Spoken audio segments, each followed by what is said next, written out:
அத்தனை வாய்ச்சவடால் எப்பொழுது பார்த்தாலும் ஒன்றை சொல்லுவார், எடப்பாடி பழனிசாமி பிஜேபிக்கு அடிமை.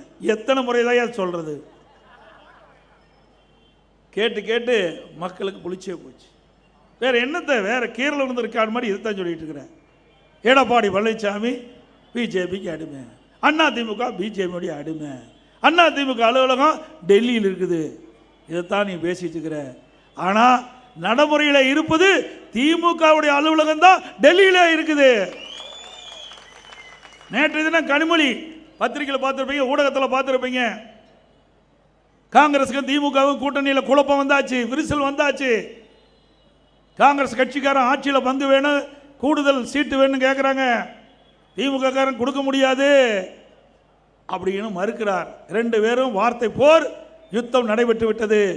உடனடியாக டெல்லிக்கு செல்கிறார் திருமதி கனிமொழி அவர்கள். மரியாதைக்குரிய ராகுல் காந்தியை சந்திக்கிறார், மரியாதைக்குரிய திருமதி சோனியா அம்மையாரை சந்திக்கிறார், பேச்சுவார்த்தை நடத்துகிறார்கள். ஆக எங்கே அலுவலகம் இருக்குது திமுகவுக்கு? டெல்லியில் இருக்குது. ஆனால் உங்களுடைய கட்சியில் என்ன கூட்டணி இருக்குதா இல்லையானே தெரியல. அந்த அளவுக்கு இன்றைக்கு வார்த்தை போர் முற்றி விட்டது.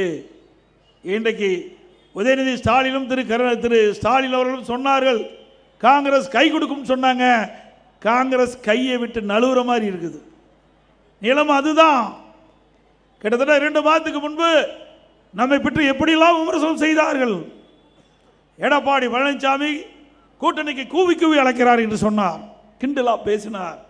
ஸ்டாலின் அவர்களே, நான் ஏற்கனவே சொன்னேன், தேர்தலுக்கு 1 மாதத்துக்கு முன்பு தான் நாங்கள் கூட்டணி பேச்சுவார்த்தையை நாங்கள் துவங்குவோம் என்று சொல்லுவோம். 2019 அப்படித்தான் தொடங்கினோம், 2021 அப்படித்தான் தொடங்கினோம், 2024 அப்படித்தான் கூட்டணி பேச்சுவார்த்தை தொடங்கினோம். அதன் பொருட்டு வருகிற 2026 சட்டமன்ற பொதுத் தேர்தலும் அந்த முறையைத்தான் பின்பற்றுவோம் சொன்னோம். அதன்படி அடுத்த மாதம் தேர்தல் அறிவிக்க இருக்கிறாங்க. நாம் கூட்டணி பேச்சுவார்த்தை முடிச்சாச்சு. திமுகவில் இழுபறியா இருந்து கொண்டிருக்கின்றது, இன்னும் முடிவாகவில்லை. காங்கிரஸ் கட்சி திமுகவை ஏற்காத ஒரு நிலை இருப்பதாக பத்திரிகையிலும் ஊடகத்திலும் அன்றாட செய்து வந்து கொண்டிருக்கிறது. ஆக இன்றைய தினம் திமுக தான் தடுமாற்றம், அண்ணா திமுக பலம் வாய்ந்த கூட்டணி அமைக்கப்பட்டு விட்டது.